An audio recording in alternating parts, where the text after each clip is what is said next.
welcome back. We are here again with another family favorite, and this time this is a special recipe that I remember eating quite a bit of since childhood, and we are going to make Mom's famous biscuits. Now, Mom, you've been making this even before I was born. Oh, yeah. So how long? 44 years. For about 44 years. Okay, oh, and that was the oven. We got that preheated and ready. So how did you kind of come to this recipe, or was it just something you did? Well, I'm not really sure. I didn't really learn it from Mom. And the first biscuits I ever made, they were called drop biscuits, and they were so hard that we had an old tin garbage can outside, and I had to throw them out, and you could hear them clanging in the garbage can. The dog wouldn't even eat them. So I'm not really sure. Now, wait, was that when you were first married? No, I wasn't married at that time. So I was probably a teenager. So you were still living in Michigan with Mom and me. Yeah. Okay. And so then after I got married, I started really working on the biscuits so I'm not really sure how I learned those. Okay. But we do know that they are absolutely good. And we've had several family members who have, over the years, begged Mom to show them how to make these biscuits. That's how good they are. But they're also super simple, and you're going to love making them too, because they work up pretty quick, and I mean, they pretty much go with everything. Yeah, breakfast, dinner, it doesn't matter. You can eat a biscuit. So we're going to go ahead and get all this prepped and ready, and we'll be back to show you how to do it. So we have everything prepped and ready, and we're going to throw this together, and Mom's going to show you how. But first, you were saying that you've kind of changed a little bit on how you make your biscuits. You can put these on a, cookie sheet if you want to bake it that way. But now you've started baking these in a cast iron skillet, right?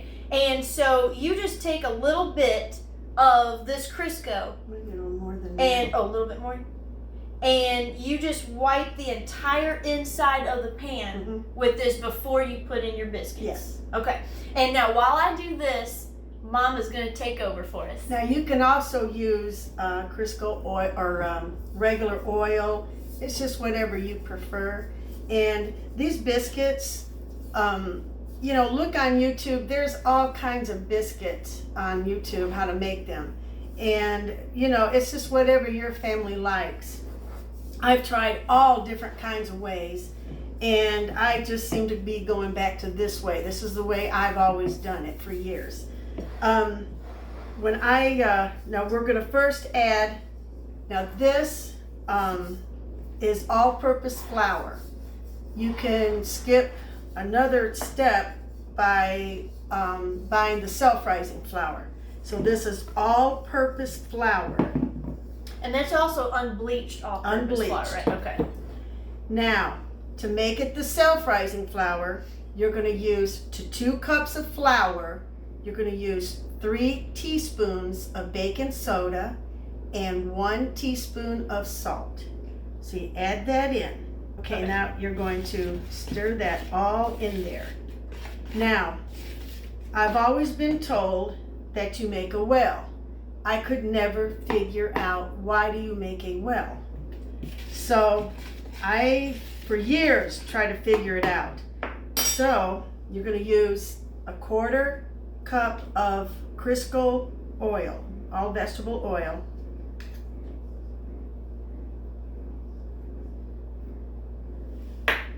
Now, what you're going to do with very, very clean hands, you're going to mix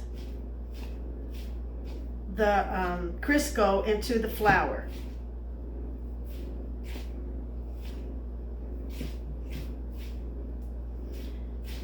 And mix it really well. So in a way, it's kind of like a pie dough. Yeah. Right? And that you're working that in, and kind of getting a little bit crumbly in there. Now, getting back to the well, I could not figure out, why would I make a well? Because I would just go ahead and add 1 cup of buttermilk. Now, this is going to be a little bit more than 1 cup. And you can see I really didn't have to make a well. And just gently stir that in.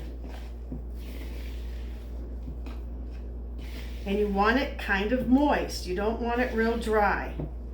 If you have to have some more buttermilk, put it in there.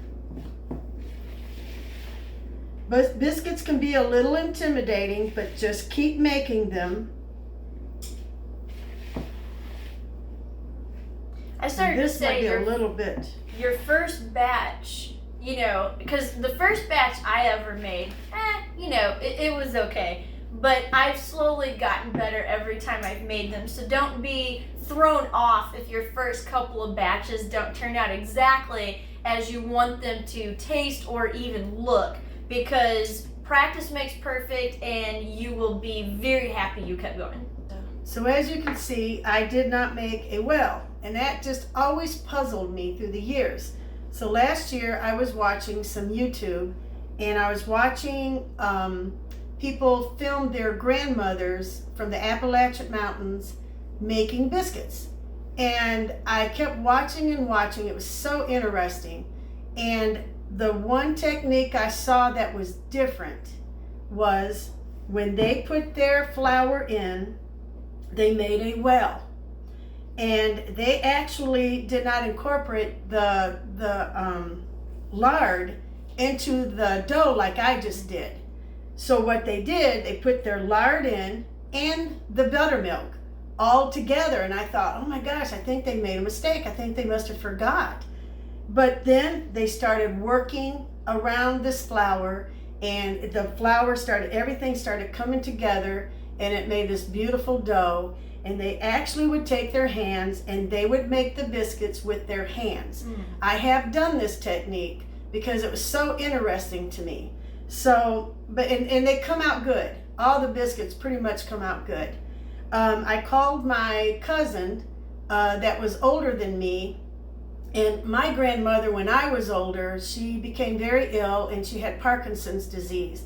So I was never really able to learn from her, but my cousin did. And so I called her and I said, how did our grandmother make our biscuits? It was just fascinating to me. And she said that we did, I was making it the way she was taught by our grandmother. We put our shortening in, and we mix it in the flour first, then add the buttermilk. Now that seems like it's kind of it just fascinated me, because I think a lot of the Appalachian women, I watched several YouTubes with their grandmothers, and a lot of them were using that technique. Some of them were using what I was doing too. Okay, after you get it mixed, take you some flour and put it, you can use a plastic or you can use wax paper. Then you're going to put your dough. You don't want to overwork it. So then you just, so it's kind of moist. That's what I want. I don't want a dry biscuit. So I just kind of pat it, make it a nice round. Okay, now this is another technique. You want to flatten it out, then fold. You can use a roller or your hand, it doesn't matter. I guess we could use a roller. Then fold it again. You can go 3 to 4 times. It's whatever you want to do. Fold.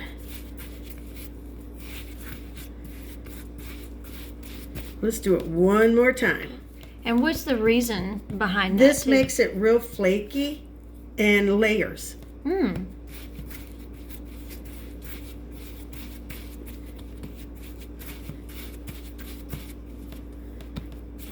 Okay, so I think we've got that pretty good. If you need any more flour, of course, you know you can flour your rolling pin. And you just roll it out. Now I do cut my biscuits. I have not made the drop biscuits anymore. But, not after the trash can right, incident. that kind of burnt me on that one. Oh, sorry. Now you can make your biscuits as big as you want. This is my little cutter. It's kind of crooked, but that's just the way, it's the one I use. You do not want to go like this. You want down, because you want your biscuits to rise. Okay, now show that again. You don't want the twisting motion. You don't want to twist it. You okay. want to go down, straight down. Okay.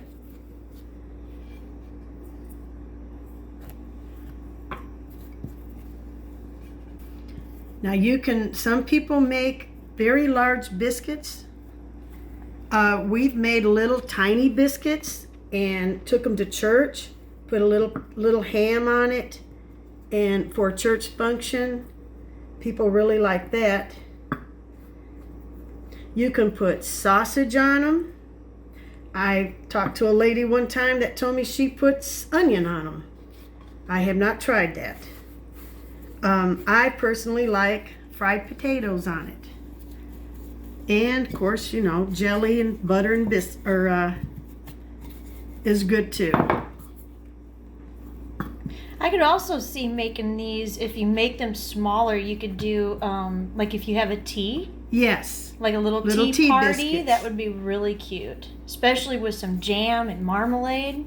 Now I use all my dough. I don't throw anything out. I started making my own self-rising because a lot of times I would have a bag of the self-rising, a bag of the all-purpose, and I felt like I was kind of wasting money sometimes. So I started making my own. Now see, this is, I might have made my biscuits a little bigger, but then there's your little, and when Lita was little, I would make a biscuit and make Little Bear, and she loved it and would definitely Yeah, because you eat would it. have, what, 2 little ears at the top of each hand? and little arms, and Lita loved it. And now these are all ready to go, and you're going to put them in a 450 degree oven. For about how long? You'll just have to watch. It could be 15 minutes. It could be 20. It's just hard to say. Just keep watching it until they get real nice and brown on top. All right, and that's what we're going to do, and we will pull these babies out when they are done and warm.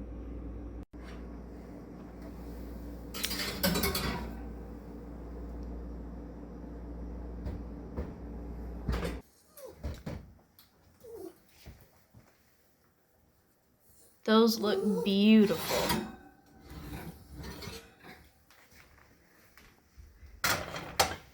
Now you want to put your biscuits together because that, put them next to each other because that's what makes them rise. And these look like they rose beautifully. And you can even see right in here where you've got some of the layering effect. And that was that technique you were showing us earlier, how you fold it over and then roll it. Now when I first bring them out, sometimes now this is, you don't have to do this, but I put a little butter on the top. Well, it wouldn't be one of our family recipes if we didn't add more butter. And this softens the top. Kind of gets your top of your biscuits a little soft. Usually I fill the whole pan, but I kind of ran out of the dough there. But use all the dough. Even a lot of people like, my dad and my husband would go for that little biscuit that was made by hand. All right, now we are going to replate these and try them with some butter and fresh strawberry jam that you made homemade, and we will see you in just a little bit. Now we wanted to show you just how beautiful, layered, and flaky these biscuits are. And that's the kind of effect you will get if you follow that fold and roll technique that we showed you earlier. And now, of course, we're going to add even more butter. And this is your freezer jam, right? Yes. Okay. So she doesn't can strawberry jam. She actually makes a freezer jam. That looks beautiful. And now we are gonna try this, and we hope that you do too. Okay, so we've got our biscuits ready, and we're gonna go ahead and try one. Go ahead.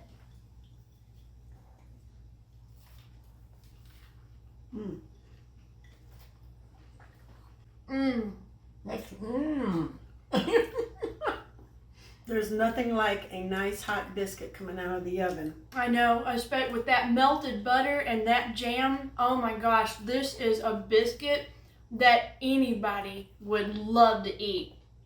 And simple, and we really hope that we showed you a really good biscuit that you can make quickly and easily without a lot of technique that you have to learn like you usually do with baking. Right. So we're really glad that you watched this video and really hope that you get to try these biscuits and love them just as much as we do. And stay tuned for next week because we will have another secret recipe from the family vault. And this one, we'll give just a little bit of a teaser. This one is actually from, did you say your grandmother? No, this one actually came out of our church cookbook. Oh, okay. We never knew who put it in. There was not a name added to it. But it was in the wrong section. It's called Mom's Apple Roll. It went into the bread section when it really should have went to the dessert. And but it's wonderful. Really good. Yeah, and we, oh man, that is one of the best desserts and often a requested dessert from a lot of the women in our family that know how to make it. So stay tuned for that one. Thanks for watching this time. We'll see you next time. Bye. Bye. Bye. If you like this video, make sure to hit the like button and hit the subscribe button for future videos. In the meantime, here are 2 videos you may enjoy. Thanks for watching.